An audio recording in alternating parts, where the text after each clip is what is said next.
Good evening.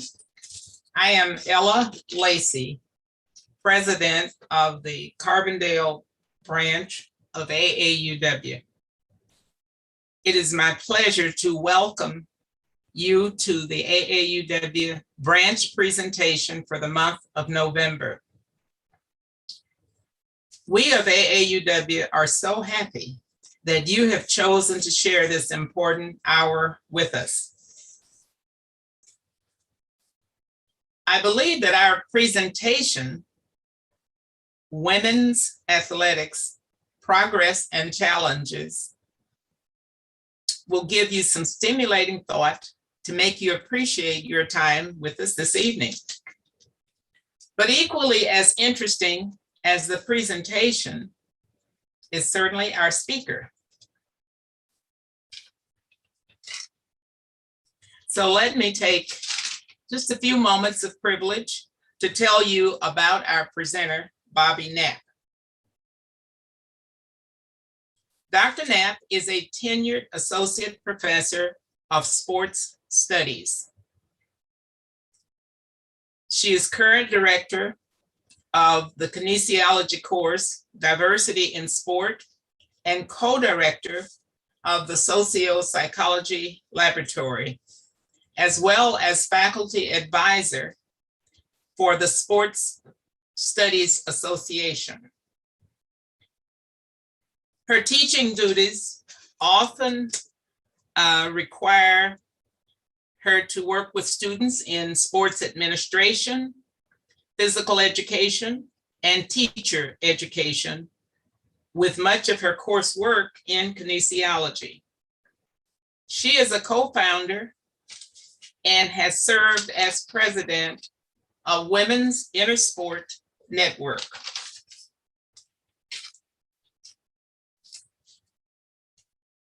Bobbi conducts research, publishes on the topics, of course, where she has done the research, and is engaged in many activities all the time.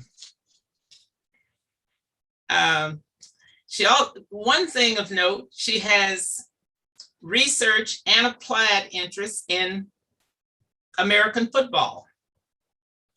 She has the non-typical position of having been engaged as a researcher, but she even more so has played competitive football. Just as she began her doctoral studies at the University of Iowa, she joined the team Des Moines Courage, an independent women's football league. She actually liked the physical contact and pushing the physical limits. Unfortunately, a ligament tear caused her to end her competitive play in sports. However, she continues her research area so that she studies women's experiences in football.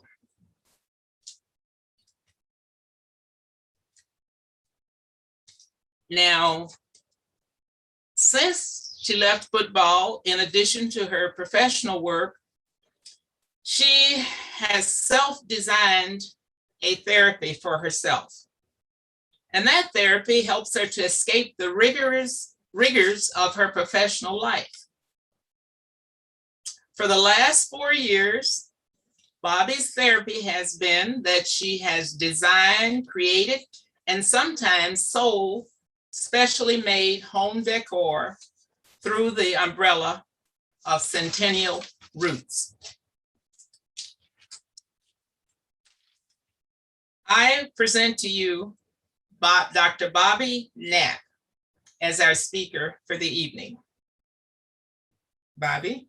Thank you, Dr. Lacey.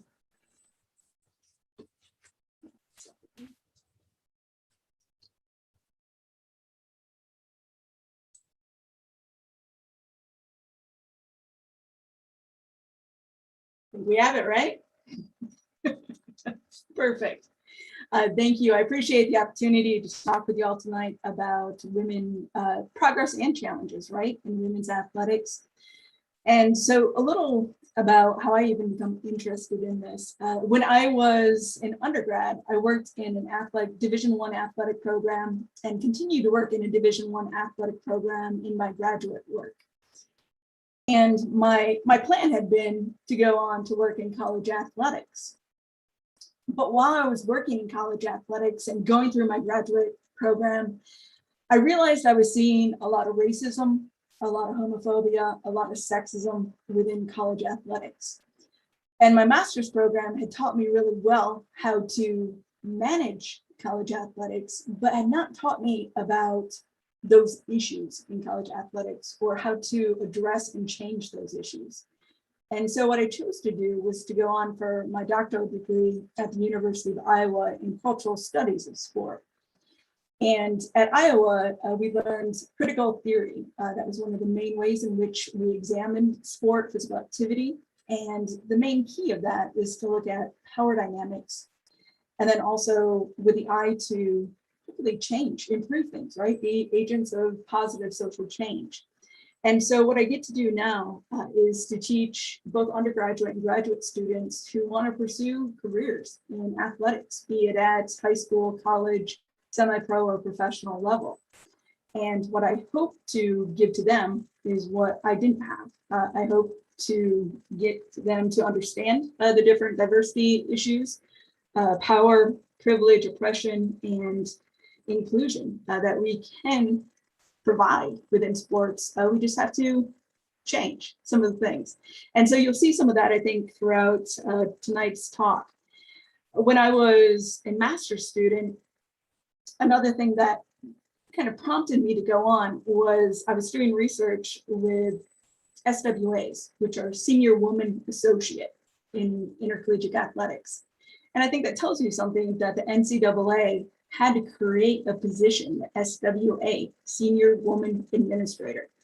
And that was to help ensure that at least one woman would be part of every athletic department under the NCAA's Division I. So I had a woman who had been an SWA for 27 years, was getting ready to retire. And she told me that retiring was a very kind of bittersweet experience for her because she felt she had put so much time, so much energy into making positive change when it came to gender equality within the athletic department that she was working in. And she felt that that progress was potentially going to halt, if not backslide, once she retired because of choices already being made by the athletic department from which she was retiring. And so that gives you a sense of, again, where we're going to be headed tonight, just this idea of progress, change, challenges, but also I think the overall theme for me continuously when looking at women's athletics has been give women an opportunity, and they make the very most of every opportunity when it comes to athletic experiences. And so what we're going to do is give you a bit of an overview of women's experiences in sport. Most of the stuff could take an entire semester to go through. So again, it's going to be a brief kind of overview survey type of exploration that will give you, but should give you a good sense of where sports have come from in terms of women's experiences and where we are now, and also where we're going to be heading in the future.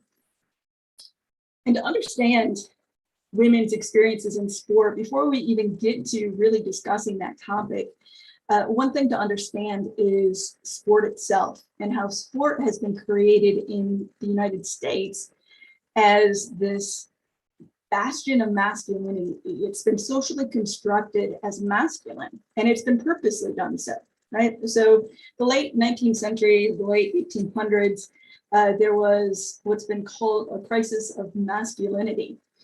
And part of that is due to the Industrial Revolution, men going out of the house to get jobs. And so there's less of an influence of men in the household.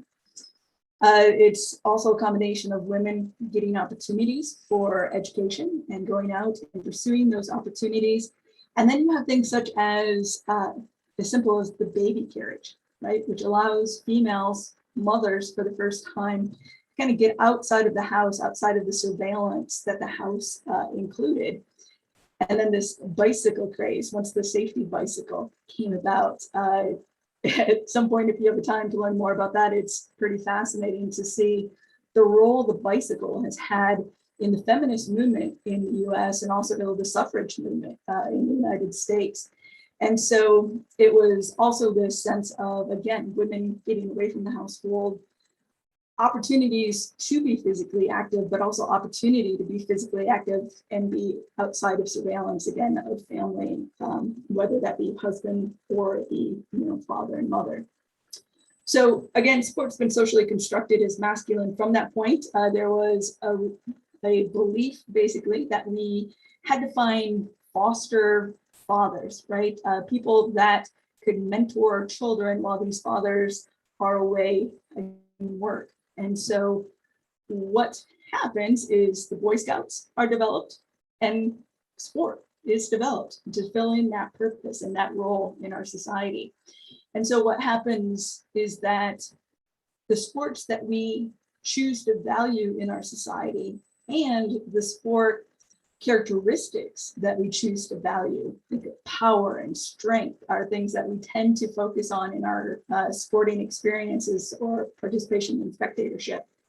And those are things that we tend to associate with masculinity. We could choose other characteristics, maybe some that would be more deemed and more associated with women's experiences, such as endurance. So sport itself becomes marked as masculine, and there's some early barriers to women's involvement in sport. Internationally, you have people like the founder of the modern Olympics, right? Baron Pierre de Coubertin, who thought that women should not be part of the Olympic experience. They were excluded from the first modern Olympic Games. And he said that basically women's role at the Olympics should be for applause for men's competition. College level, you have structural barriers in terms of just not having opportunities available quite often for women early on in many different college and universities throughout the US. You also have some medical barriers that take place.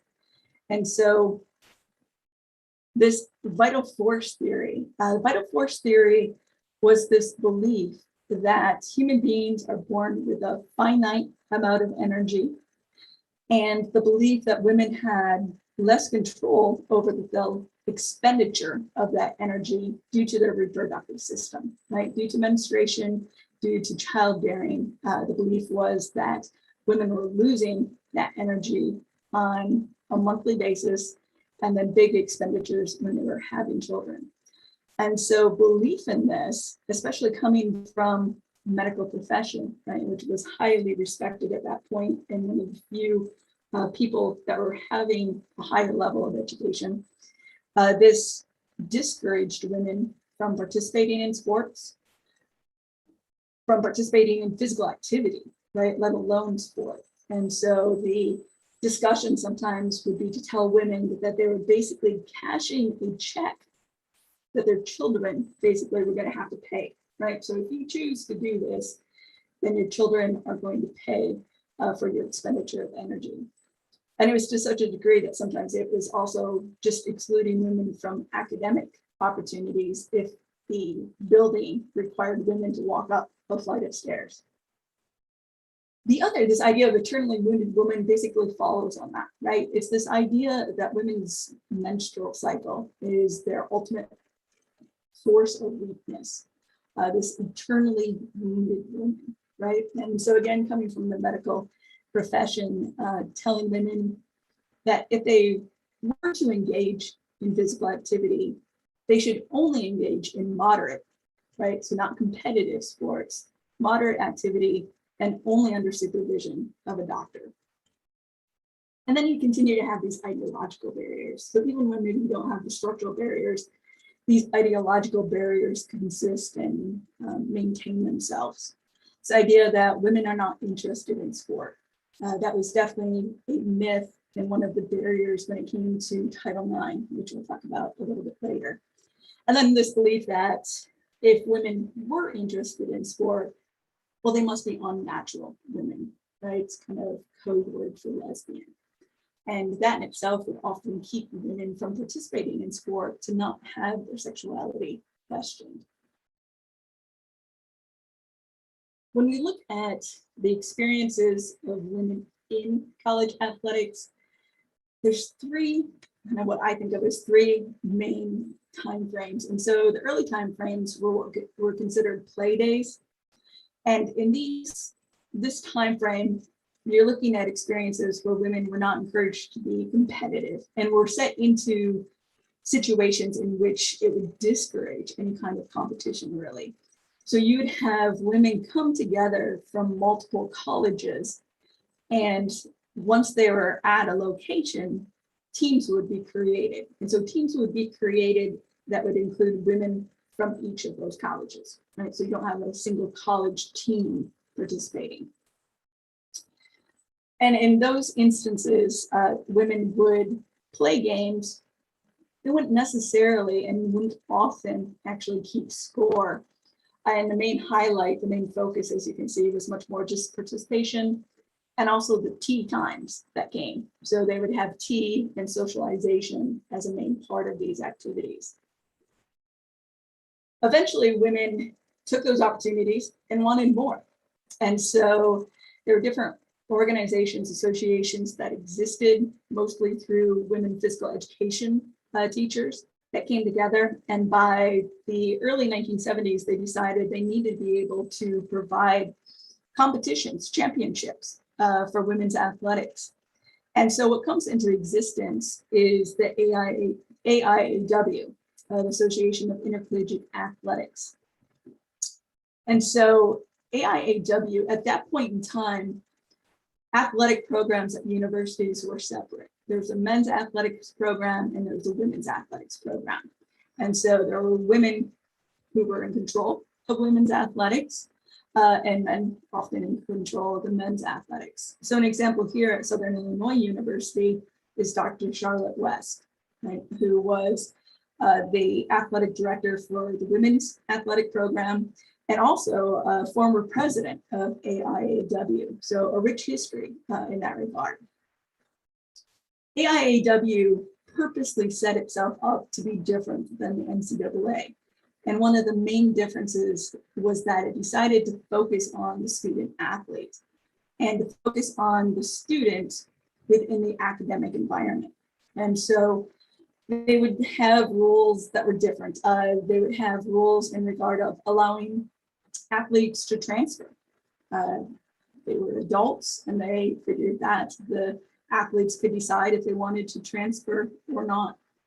They didn't originally provide scholarships because the idea was, again, to focus on academics and focus on need if there was an economical need, but not to give money for athletic performance. Focus always on education within the AIAW process. And the idea was a sport for every girl, a girl for every sport, right? So opportunities abounded during the AIAW years, many more championships than we see now. And actually, surprising for most people would be more media coverage of women's athletics at that time than what we see now. The NCAA period, this exists after Title IX comes into place, and we'll talk about a little bit about how that transition takes place. It was, I think most would refer to it as a hostile takeover.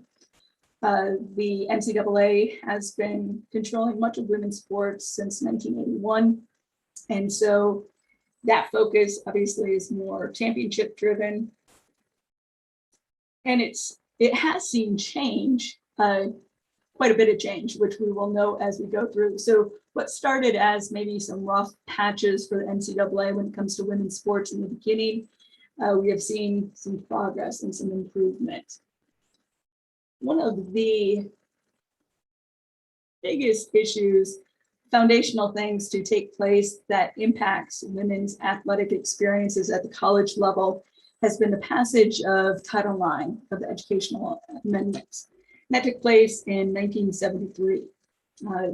you can see that it is legislation that basically is requiring gender equity in educational programs that receive federal funding, and the idea for discrimination based on sex, sorry, is that is part of it as well. And so what we have is this taking place in 1972. You have civil rights movements have been going through, right? The women's movement, gay liberation has all been coming through the United States as this legislation is taking off. And the impetus for the legislation was that women were not having opportunities to enter into professional and graduate programs at colleges and universities. And so this legislation comes out of that desire, right, for women to have those opportunities, get into medical school, to get into law school, to get into PhD programs. And no one in the beginning talked about sports, or perhaps even thought about sports in relation to Title IX, which is interesting because many people today associate Title IX with women's sports or sports in general. And so you have this legislation go through, and in the beginning, you have a lot of different NCAA schools, NCAA people come together and put together what they refer to as, quote unquote, the war chest. So a war chest to fight Title IX. And what they wanted to do originally, which they attempted to do in Congress, was to get Congress to exclude athletics from underneath the umbrella of Title IX. And that did not come to pass, and mostly because of Senator Birch Bayh of Indiana. And then they attempted to get football and men's basketball not to be included in Title IX legislation and compliance. That also has not passed, right? And so what the NCAA finally ends up doing is this hostile takeover of women's athletics. Well, they attempted to get, Title IX not to comply or be over athletics. That doesn't work. So what do we do when we know that Title IX requires an expenditure on women's sports, right? Men's athletics, it had 99% of the budget. They didn't want to lose that control. So there's a hostile takeover of AAUW of women's athletics, and they won because they had the money, they had the power to do so. So the NCAA takes over Title IX still. Athletics have to be in compliance with Title IX. What they create is a requirements that are specific to athletics. And so the three requirements of Title IX is financial assistance, participation, and treatment in program areas. Financial assistance does not state that we have to spend the same amount of money on women's sports as we spend on men's sports. What it really is associated with at the college level is athletic scholarships. And so what Title IX requires of financial assistance in athletic scholarships is that there's an equivalent percentage of athletic scholarships being given to the equivalency of men-female ratio, right? So if you have, say, 46% of your athletic program, which would be women, then 46%, right, of your athletic scholarship dollars should be going towards women. What this ends up being is quite a bit of money in a period of time. The last number that I have heard was males receiving $139 million more a year in athletic scholarships because they make up the greater percentage of student athletes still, even though women make up the greater percentage of undergraduate students, which goes into part two, right? The second requirement is participation. So is what it says, basically, right? That you have to provide participation opportunities for the underrepresented sex. Women have historically been and continue to be in most places the underrepresented sex. And so you have three ways that institutions can comply in athletics for this participation requirement. One is the proportionality problem. and that's the one that most people probably have heard something about. That is just basically that your athletic gender ratio has to be substantially proportionate to your full-time undergraduate gender ratio, right? So in the past, when this originally goes through, males made up the majority of undergraduate population. So that wasn't, contentious at all. Obviously, that's changed in the last couple of decades. So proportionality is one option. Second option, history continuing practice, right? That you can show that you have a history continuing practice of adding athletic opportunities for women within your athletic program. So if you don't want to comply with the first prong, you can comply with the second prong. If you don't want to comply with either of those prongs, you can go to the third prong. And the third prong is interest and abilities.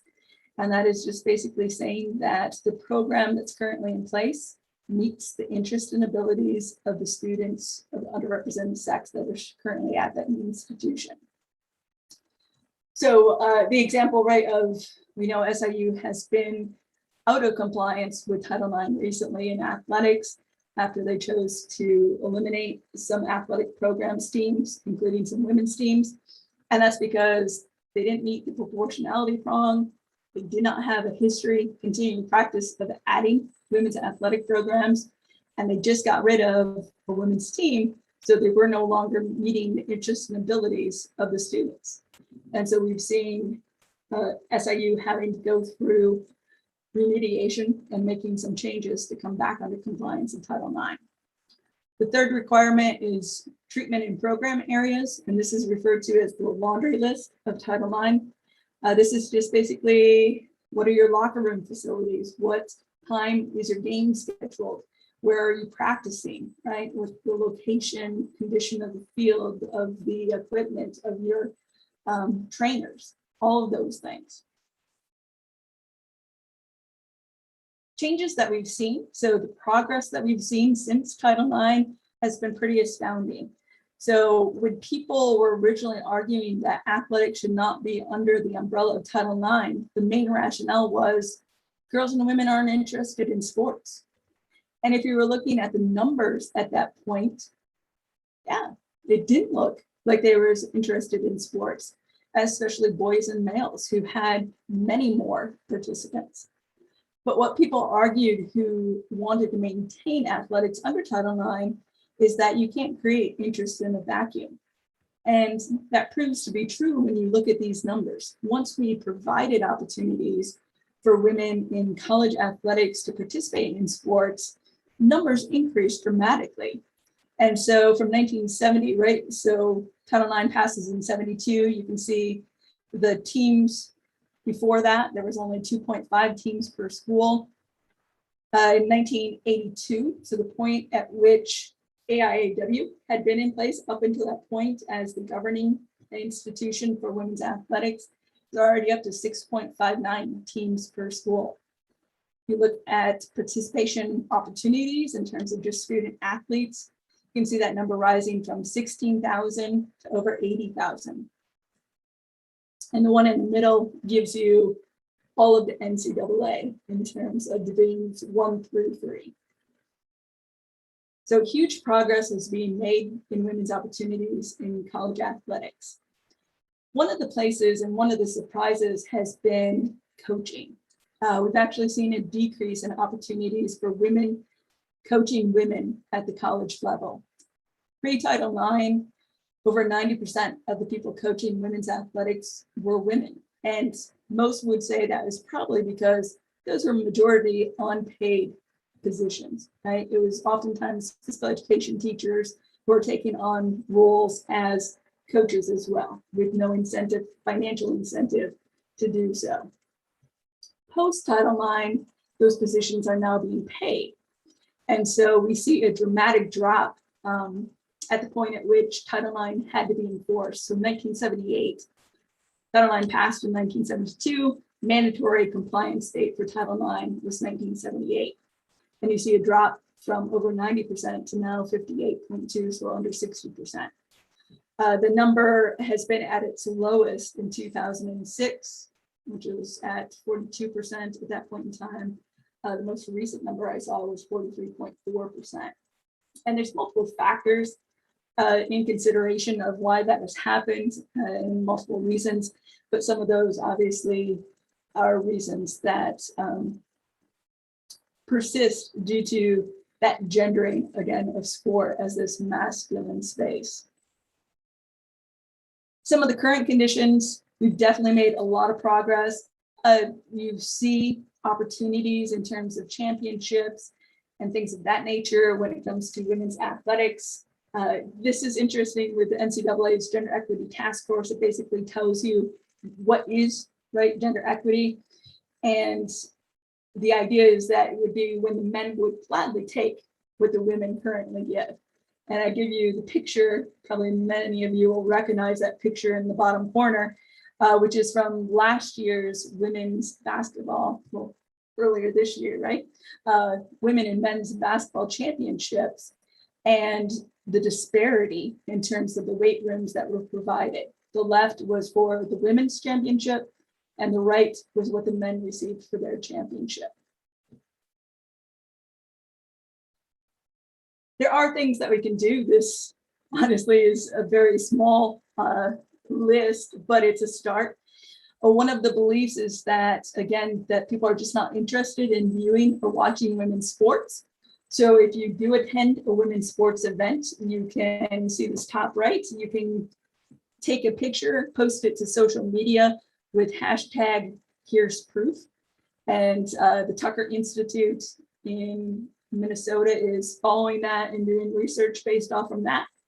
And there's also a program called She Can Coach.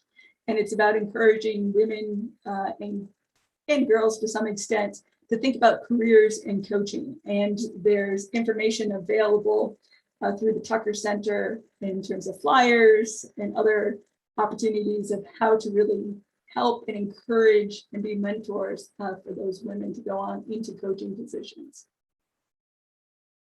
And thank you. It's, again, a brief survey of looking at women's athletic experiences, but hopefully it's been informative.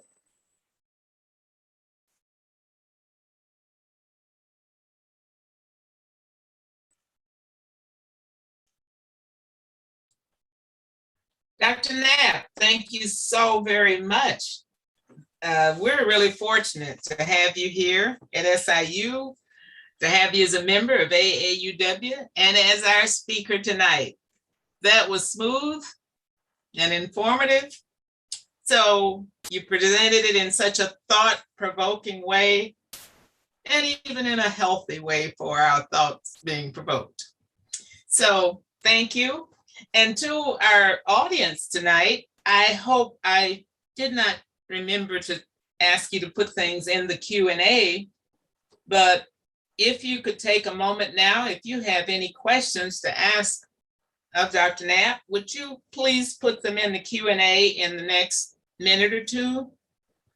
And we're going to ask Marcia Anderson, one of our members, head of our program committee, to monitor the Q&A and to restate the questions if necessary. I see a question coming through. Can you see that question? I can, yeah. So okay, it's in the chat, I guess. Okay, great. What is the biggest barrier for visibility in women's sports?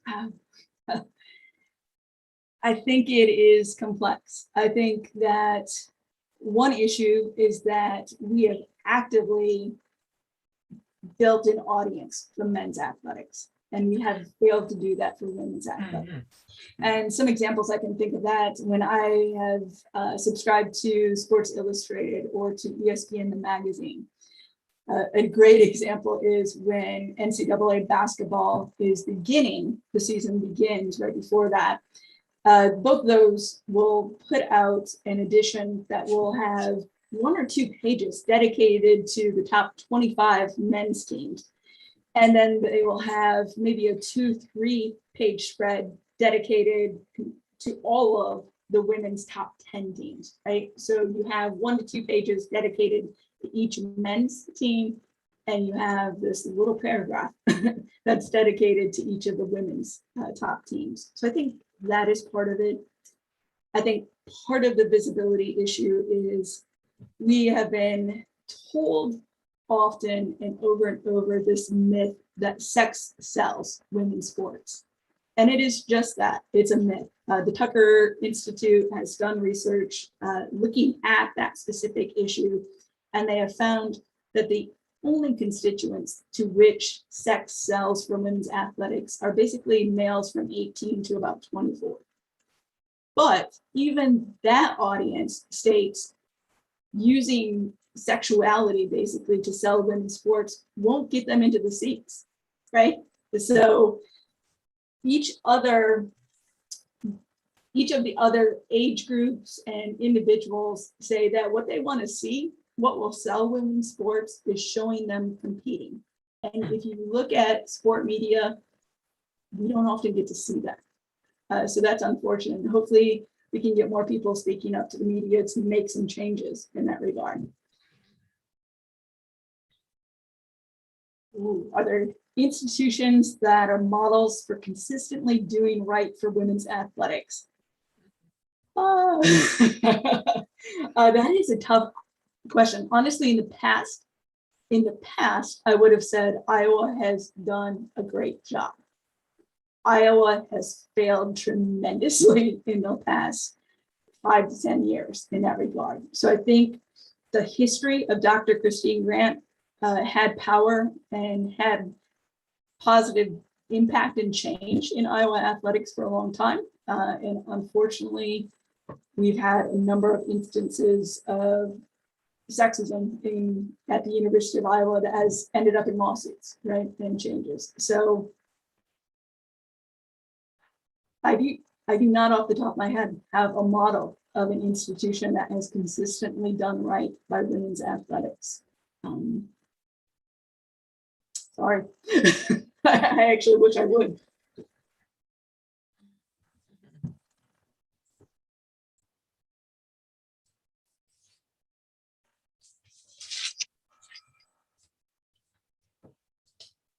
One of the areas we saw progress, if anyone has noticed in the last couple of weeks, there's been talk about Dawn Staley's contract for being the women's basketball coach for South Carolina. Mm-hmm. And so they just signed her to, I think it was a $22 million 7-year contract. She is going to be the highest paid woman of color in terms of coaching position. So that has been a positive, that there is that opportunity now. Okay. Great. Bobbi, there's a question of what do you think the future of women of color in athletics looks like? Yeah, that's a great question. And honestly, that's an issue with Title IX. So Title IX has created opportunities within women's athletics, but many of those opportunities have been sports that are more specifically targeted for white women. You think of crew or soccer. And so that remains absolutely a concern in terms of women's athletics, in terms of athletics in general, honestly, but also women's athletics. And it's one of the areas in which Title IX has fallen short. And so I think part of what is out there and available are different GA opportunities for minority and women in athletics through the NCAA, and some new mentoring opportunities that are coming about through both the NCAA, but also what used to be called NACWA, National Association of College Women Athletic Administrators. I think they're called Women Sport Leaders, maybe now. But great opportunities to create some of those networking opportunities that haven't existed in the past. Thoughts about women bowing out of mental health reasons, bowing out for mental health reasons. So Simone Biles. I think there has to be a great reckoning in athletics in general, both at the college level, at the international level, of what we expect from these individuals, right? And what we demand of them quite often. Honestly, if anyone was going to pull out of the Olympics for mental health issues, I think Simone Biles was one of the few that could pull that off because of her just extreme superiority as an athlete in her sport. I think it does a lot to provide some visibility on those issues. And this is something I've been talking to my graduate students about, is some of these mental health issues in college athletics and just the amount of time that they're expected to spend. One of the things that we're starting to see in new trends is social workers who are specific to sports, and so are starting to work in college athletic programs and other sport programs. And the idea there, right, is to try to detect some of these issues early and also provide some opportunities for people to learn how to deal, right, some mental resiliency and things of that nature.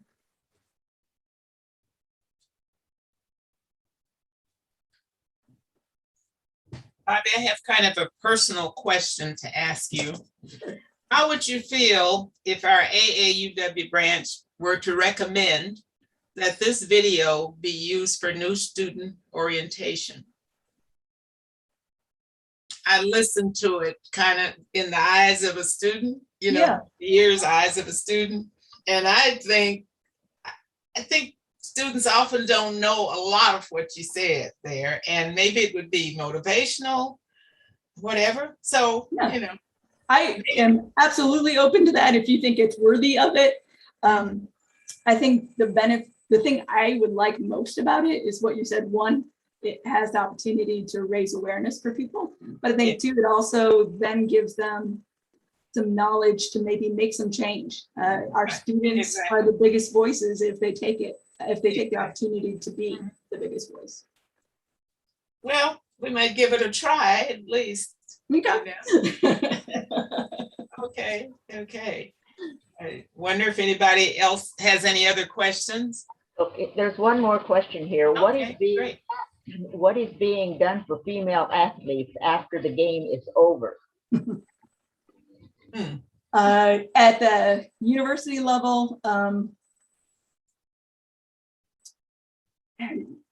this has been a discussion in our graduate class as well. It is mostly thank you and goodbye, right? Have you been injured? That's unfortunate. You know, good luck with the rest of your life.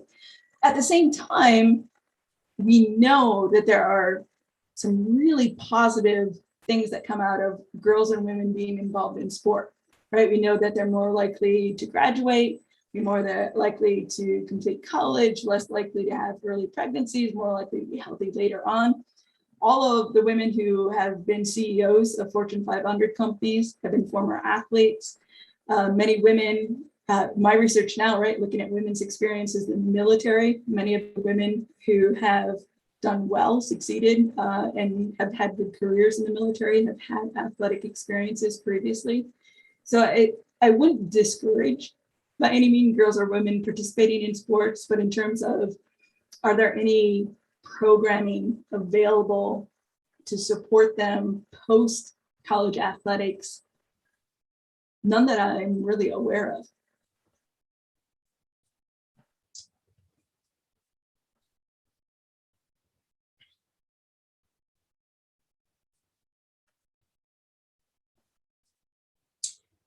You mentioned pregnancy. Mm-hmm. Dare I ask you, you have any feel for college athletics as an example, when a young woman is an athlete competing for the college and gets pregnant? Mm-hmm. Is that handled reasonably now, not so reasonably, favorably for the young woman, or do you know of cases or anything? I know that Title IX covers that issue, right? So they could not be separated from athletics just due to pregnancy. Is that right? Okay. There has been a woman's basketball player who had become pregnant and continued to play post birth. Mm-hmm. I'm not sure how well in terms of, I honestly think there was a baby shower and all of that was part of it. So I think maybe it's easier for the teams to deal with it. I don't know how well the coaches, the administration deal with it. I see. Okay. But the interesting, right, even at the international level, you have Allison Felix, right, who Nike chose to separate from in terms of sponsorships because of her being a mother, and her continuing on basically on her own, and proving everyone, yeah, you can be a mother and you can still be a phenomenal athlete after that experience. Women's soccer players have done that as well, often paying to have their children travel with them. And that has become really part of that discussion at the professional level of having childcare available so that women can live both those lives. That becomes an issue in coaching as well, the demands in coaching, and how do you balance that with the demands of motherhood. Here's another question, Bobbi. Are student athletes informed of career pathways in athletics while they are playing? Yeah, so there's a life skills champs program that NCAA has, and as part of that, there is that whole kind of trying to prepare the student athlete for future careers. It can be challenging depending upon sometimes what level the student is playing at. And so if you're part of a Power 5 conference team, say you're on the women's basketball team at Connecticut, totally making this up, so don't worry, Connecticut, but you could potentially be what they refer to as clustered. You could be clustered into particular degree programs or into particular classes. And the idea behind that is the assumption that those degrees or programs are quote unquote easier. So if you are a football player at Ohio State and you want to be an engineer, most likely at some point you're going to be told you're not going to be an engineer, right? You need to go into criminal justice or university studies or kinesiology or some of these other programs that they often cluster student athletes into. But that is less likely, that's actually a good point of, with women's athletics not having as much media attention, they actually have more opportunity to focus on academics. And so female athletes actually graduate at a higher rate than your average student at college. They're much more likely to go and pursue a career that has to do with the degree that they were able to graduate with. And so that actually is a benefit for women's athletics. We do see a change in that. So an example is women's basketball has become the most popular women's sport. And as that visibility has risen for women's athletic or women's basketball at the college level, we're actually starting to see a decrease in graduation rates and some of that just because of the demands of high visibility intercollegiate athletics. And here's another one. How would you advise freshman female athletes to make the most of their college career? Be the whole identity, right? So the NCAA created the term student athlete mostly due to workers' compensation issues. So it's not necessarily a good beginning foundation for that term. But if you embrace it in terms of how many people think about it, right, being both student and athlete, I think that could be a positive thing. So don't get so caught up in your athletic program that you become othered from the rest of the university. Make sure that you take opportunities within classrooms to talk to your classmates who are not fellow athletes. There are so many programmings available on a monthly basis, right, at universities, depending upon if it's Native American History Month, right, was recently. Go to some of that programming, open yourself up to new experiences, new people, take the greatest advantage you can have of this kind of once in a lifetime experience to be a college student. Don't limit yourself to just athletics.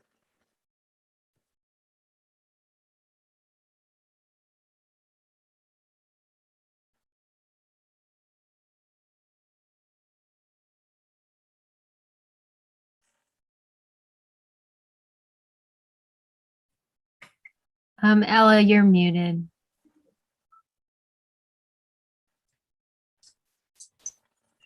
I guess that takes care of the questions we have this evening. So Bobbi, once again, thank you so very much. And thanks to the audience, they started to bring the questions in, and I hope you feel they felt included and all. So the next thing we will go to is our membership chair. We asked Martha Ellett to come forth and talk with us for a couple of minutes about membership in AAUW. Thank you, Ella. First of all, the name AAUW, you might have wondered, why is it? It's American Association of University Women is what it always was. The name, they are now just using the name AAUW because if you think about it, American Association of University Women sounds like it's just all women who are affiliated with universities. And actually, we are not an exclusively female organization. We do have male members. And we do not need to be associated with universities at all, but the only requirement for membership is an associate's or equivalent degree from an accredited institution. However, that requirement came very close to being removed, just to give you an idea of where the organization is heading. Last spring, AAUW members voted on this issue nationally. The National Board of Directors strongly supported eliminating the degree requirement for membership. They felt that this would be a critical step in bringing AAU's bylaws and membership requirements in line with our mission, which is simply advancing equity for women and girls. And we just wanted to have people who share that mission. What it was felt it would be the right thing to do. Unfortunately, the vote did not quite meet the threshold for passing, but it got a 63% approval rating, just below the required 2/3. So it's pretty clear that that is going to change in the future, and we will be more inclusive. AAUW, for those of you who may not know, is a very old organization, but it's very much up to the minute, weighing in on issues related to gender equity. It's an old organization. It was founded in 1881. So for over 130 years, it's been a leading voice promoting equity and education for women and girls. We have over 170,000 members and 1,000 local branches. But as for being very relevant in the present, AAUW has published hundreds of research reports from a paper in 1885, which disproved a prevailing myth that attending college would impair a woman's fertility, to most recently, or fairly recently, a study that documents the economic impact of sexual harassment in the workplace. Through the years, AAUW has supported the academic achievements of many thousands of scholars, from Marie Curie to the astronaut Judith Resnick and many more. AAUW's advocacy has helped pass countless new laws, working tirelessly for their passage, including the Equal Pay Act, Title IX Amendment, the Family and Medical Leave Act, Lilly Ledbetter Fair Pay Act, the Paycheck Fairness Act, which was passed by the US House of Representatives, but is still awaiting action in the Senate, like so many other things. The national organization also provides fellowships, grants, and awards. It's awarded over 115 million in fellowships and grants to more than 13,000 scholars and organizations. It's one of the largest scholarship programs for women in the world. Locally, our Carbondale branch was founded in 1927. Our ways of things have certainly changed and evolved through the course of 94 years, but the core mission has remained the same: to advance gender equity for women and girls. We host monthly programs, September through May. Everyone is welcome to attend any of our programs. We also work to achieve our mission by providing local scholarships to women students at SIU. We would welcome anyone who shares our goals to advance equity for women and girls to join AAUW. Through a special program, anyone attending one of our events, such as this one, can do so at a much reduced introductory rate for the first year. Students can join at an even lower introductory rate. If you're interested in joining or just getting more information, you may get in touch with me. The information is in the chat box. You can also please follow us on Facebook. Bobbi Knapp puts amazing things, interesting facts about women on the Facebook page, and it's really worth following. So, and I will also ask any members that are in the audience, and I'm sure there are quite a few, please help us in this effort to recruit new members. invite people that you think might be interested to one of our programs and share the information with them. Now I will turn the program back over to President Ella. All right. Thank you, Martha. And again, thank you to our speaker for the evening. So it is our hope that we will see you in December at our branch meeting on Tuesday, December 14th. We will have Dr. Glenn Pichard, who will give us lots of insight into his socially activist tour of 39 Southern Illinois counties a year or so ago. So thank you for coming, and